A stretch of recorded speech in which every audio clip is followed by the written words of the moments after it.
Broker account and TMS account बनाउनको लागि सबभन्दा पहिला केवाइसी फर्म पनि भर्नुपर्दछ। किनभने डकुमेन्टमा केवाइसी फर्मको पिडिएफ अपलोड पनि गर्नुपर्दछ। त्यसैले पहिला त्यसको केवाइसी फर्म भर्नुपर्दछ। त्यसको लागि गुगलमा जानुपर्छ। गुगलमा गएर KYC form of broker number आफ्नो कति नम्बर हो ब्रोकर नम्बर त्यो राखेर मेरो 38 हो राखेर सर्च गरिदिने। त्यसपछि सबभन्दा मेरो माथि आउँछ डिप सिख, त्यसमा म टच गर्छु। तपाईहरु पनि माथि आउँछ त्यसमा टच गर्नु होला। डिप सिख त्यसपछि यहाँ जुन लिस्ट छ नि यसमा कुन छ केवाइसी फर्म भनेर त्यो हेर्नु पर्दछ। मेरो चाहिँ सबभन्दा तल छ 20 नम्बरमा TMS broker account individual KYC. योमा तल डाउनलोडको चिन्ह छ त्यसमा टच गरेर डाउनलोड गरिहाल्नुपर्छ यो फर्म। डाउनलोड गर्दाखेरि पिडिएफमा आफै डाउनलोड हुन्छ अनि त्यो पिडिएफ लेखेको छ त्यहाँ गएर चेक गर्छौं डाउनलोड भएको छ कि छैन। डाउनलोड भएको छ, यहाँ लेखेको छ फर टिएमएस अनि त्यही हो हाम्रो फर्म। यो फर्म हामीले कम्प्युटर इन्स्टिट्युट हुन्छ या ग्यालरी त्यसमा गएर यहाँ शेयरको चिन्ह छ त्यसमा गएर त्यहाँ सेट गरेर प्रिन्ट निकालेर हातले भरेर मात्र हामीले फेरि फोटो खिचेर त्यसलाई पिडिएफमा जेपीजीमा अपलोड गर्नुपर्छ। अब हामीले यहाँ फर्म भर्ने कसरी हो त्यो भन्न गइरहेको छु म। हामीले सबभन्दा पहिला यहाँ केवाइसी मा टिक लगाउनु पर्छ। त्यसपछि यहाँ छ आवेदन नम्बर, संकेत नम्बर, मिति यो सबै कार्यालय प्रयोजनका लागि मात्र भनेर लेखेको छ। यो छाडिदिनु पर्छ हामीले। त्यसपछि तल छ हितग्राहीको नम्बर छ त्यसमा डिमेट एकाउन्टको नम्बर लेख्नुपर्छ 16 अंकको। त्यसपछि हितग्राही खाता खोलेको संस्थाको नाम यसमा चाहिँ बैंकको नाम लेख्नुपर्छ।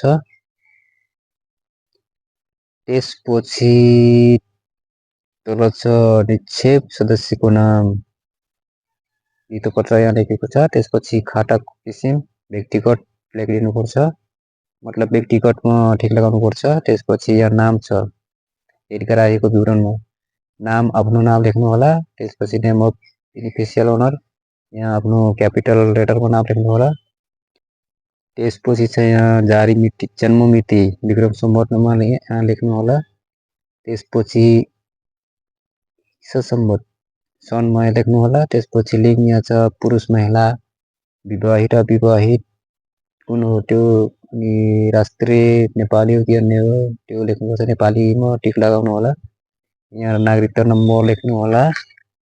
त्यसपछि यहाँ जारी मिति यहाँ अनि जारी जिल्ला यहाँ।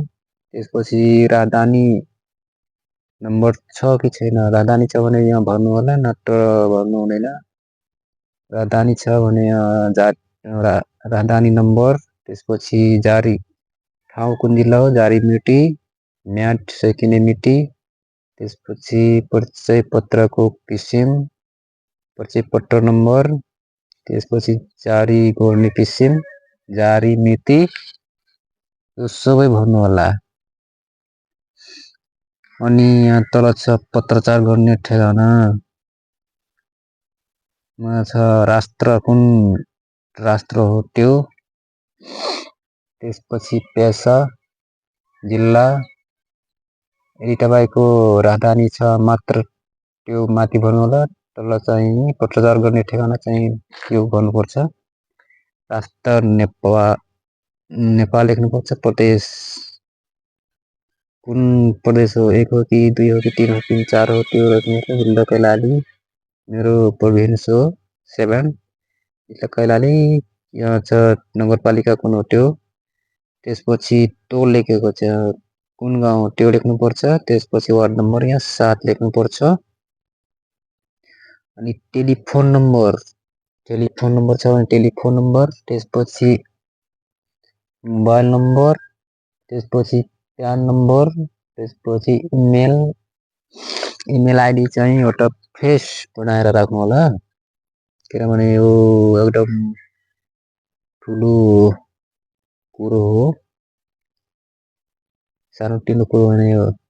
अनि स्थायी ठेगाना मतलब ठाई ठेगाना कुन हो, यहाँ भन्नुपर्छ प्रदेश कुन हो, जिल्ला कुन हो, नगरपालिका कुन हो, टोल कुन हो मतलब गाउँ कुन हो, वार्ड नम्बर कति हो, block number, telephone, email, fax, email ID, अनि नजिकको ल्यान्डमार्कमा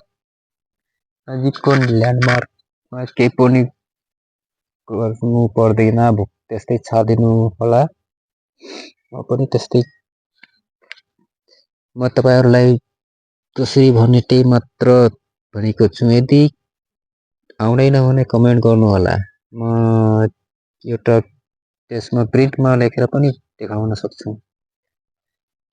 यहाँ लेखेको छ एका घर परिवारका सदस्यहरूको विवरण, बुवाको नाम लेख्नु होला यहाँ नेपालीमा, त्यसपछि फादर्स नेम क्यापिटलमा, त्यसपछि हजुरबुवाको नाम यहाँ लेख्नु होला, त्यसपछि यहाँ लेख्नु होला ठुलोमा, आमाको नाम नेपालीमा, त्यसपछि क्यापिटल लेटर, पत्नी छ भने पत्नीको नाम यहाँ क्यापिटल लेटर, त्यसपछि छोराको नाम, त्यसपछि यहाँ इङ्ग्लिसमा, त्यसपछि बुहारी मतलब अविवाहित छोरीको नाम छ भने त्यसपछि यहाँ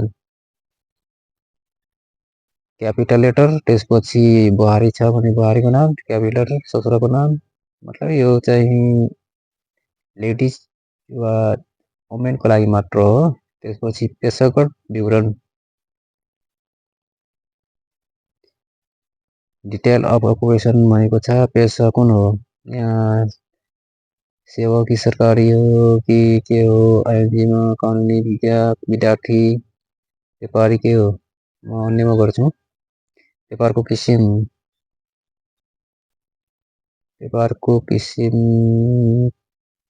व्यापारकट्टो सेवामुखी, म त्यस्तै छाडिदिन्छु। कम्पनीको नाम के छ सबै केही गर्नु पर्दैन हो। त्यसपछि यहाँ आर्थिक विवरण, यसमा सबभन्दा माथि रु 1 लाखसम्म अप टु आरएस 1 लाख, त्यसमा टिक लगाउनु होला। यो सबै प्रिन्ट निकालेर मात्र त्यसमा भर्नु होला पेनले। त्यसपछि यहाँ छ हाम्रो काम लाग्ने भन्दाखेरि निक्षेप सदस्यको हितग्राहीको खातामा भएको गडबड स्वचालित रूपमा केही गर्नु पर्दैन। यो संरक्षकको विवरण नाबालक छाडिदिनु होला। अनि अब नाबालक छैन केही हाल्नु पर्दैन यहाँ। त्यसपछि नाबालक हकमा संरक्षक यो पनि दायाँ गर्नु पर्दैन। गैर अब व्यावसायिक यो पनि छाडिदिनुपर्छ। त्यसपछि बैंक खाताको विवरण यहाँ चाहिँ काम लाग्छ हो। बैंक खाताको किसिम यहाँ सेभिङमा टिक लगाउनु होला। बैंक खाताको नम्बर भनेको छ यहाँ बैंक खाताको नम्बर हाल्नुपर्छ। त्यसपछि तल छ तपाईँको बैंक खाता भएको बैंकको नाम यहाँ लेख्नुपर्छ। त्यसपछि बैंक खाताको नाम बैंक शाखाको नाम भनेको हुन्छ यहाँ ब्रान्च लेख्नुपर्छ कुन ब्रान्च हो। त्यसपछि यहाँ छ इच्छाएको व्यक्तिको विवरण, यहाँ इच्छाएको लेख्नुहुन्छ भने पनि स्वास्नीको नाम लेख्नुहुन्छ, छैन भने त्यस्तै छाड्नु। त्यसपछि हकदाई गर्ने व्यक्तिको नाम हकदाई लेख्नुहुन्छ भने लेख्नुहुन्न त छाडिनु होला। त्यसपछि हाम्रो आउँछ घर रहेको स्थानको नक्सा। यो नक्सामा म अलगबाट यहाँ राखेको छु। यो जस्तै बनाउनु पर्छ नक्सा। उत्तर दक्षिण अनि रोड कता गएको छ, मेन रोड, त्यसपछि हाम्रो घरको रोड कहाँनिर छ, घर त्यो गाउँ कहाँ छ, त्यही बनाएर राख्नुपर्छ त्यस्तै नक्सामा। त्यसपछि छ 1 नम्बरमा उडानीको स्रोत के हो, उडानीको स्रोत अन्यमा गर्छौँ या कृषि लेखेर टिक लगाउनु त्यसमा, या तपाईँ के गर्नुहुन्छ त्यो यसमा छानेर टिक लगाइदिनु होला। त्यसपछि अन्य डिटो पत्र दलाल कम्पनी कारोबार गर्ने रहेको छ छैन, छ भने छैन भने केही गर्नु पर्दैन, छाडिदिनु त्यस्तै। यो सबै छाडिदिनुपर्छ। बहाल बस्ने हकमा यो पनि छाडिदिनुपर्छ। डिटो पत्र कारोबार गर्ने सम्बन्धमा तफसिल बमोजिम सो घोषणा गर्दछ।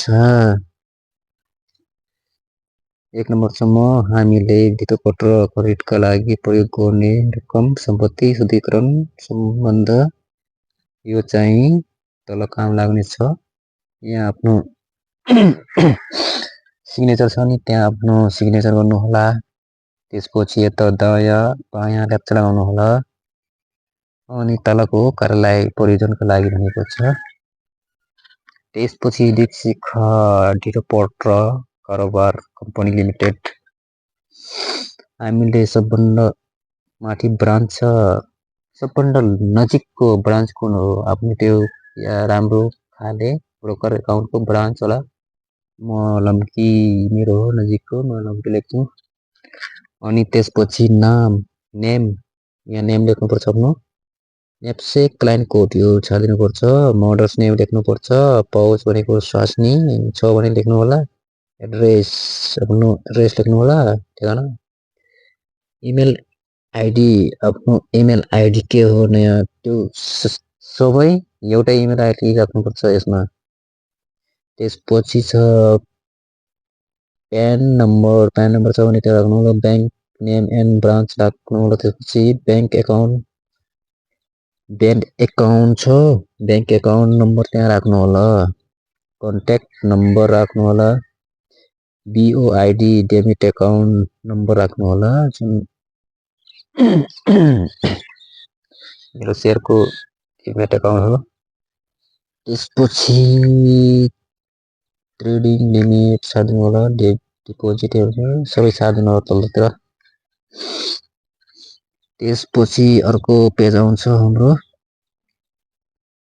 यो धितोपत्र कारोबार सञ्चालन नियमावली 2075 को नियम 10सँग सम्बन्धित कारोबार सदस्य र ग्राहकको बीचको सम्झौता पत्र हो। अरे यहाँ आज लेखेको छ, आज त्यो मिति लेख्नुपर्छ यहाँ।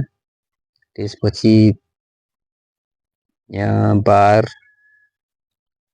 आज कुन बार हो, आइतबार सोमबार त्यो लेख्नुपर्छ। त्यसपछि मिति 2 नम्बरमा दोस्रोमा मितिका दिन कम्पनी यस्तै गर्दै जानुपर्छ। त्यसपछि यहाँ छ तथा। त्यसपछि यहाँ युनिक क्लाइन्ट कोड भनेको चाहिँ डिमेट एकाउन्ट नम्बर राख्नु होला। त्यसपछि यहाँ छ रहेको स्थायी ठेगाना, यहाँ ठेगाना राख्नु होला। त्यसपछि हाल ठेगाना यहाँ राख्नु होला। त्यसपछि श्री लेखेको छ, यहाँ आफ्नो बाजेको नाम लेख्नु होला। कोनाटी श्री, त्यसको छोरो हाम्रो बुवाको नाम यहाँ लेख्नु होला। त्यसपछि आफ्नो कति वर्ष छोरा कति वर्षको हो, म कति वर्षको भए त्यहाँ लेख्नु होला। त्यसपछि आफ्नो नाम लेखेर तलतिर स्क्रल गर्नु होला। तलतिर स्क्रल गर्दै जाँदाखेरि अब हाम्रो आउँछ यहाँ ख नम्बरमा टेलिफोन, घ नम्बरमा इमेल आफ्नो राख्नुपर्छ। जमा छ प्रथम पक्षको वेबसाइट, मतलब ब्रोकर एकाउन्टको वेबसाइट। अनि दोस्रो पक्षको हितग्राहीको परिचय पत्र नम्बर, मतलब आफ्नो बिओआइडी डेबिट एकाउन्टको नम्बर राख्नुपर्छ। प्रथम पक्ष भनेको ब्रोकर एकाउन्ट अनि दोस्रो पक्ष भनेको आफू। अनि यहाँ छ मोबाइल नम्बर आफ्नो, दोस्रो पक्षको युनिक युजर नेम आफ्नो नाम लेख्नुपर्छ। त्यसपछि अन्य विद्युतीय कन्टेन्ट भनेको छ यहाँ चाहिँ इन्टरनेट लेखिदिनु पर्छ। यति गरिसकेपछि हाम्रो यहाँ पनि काम पूर्ण भइहाल्छ।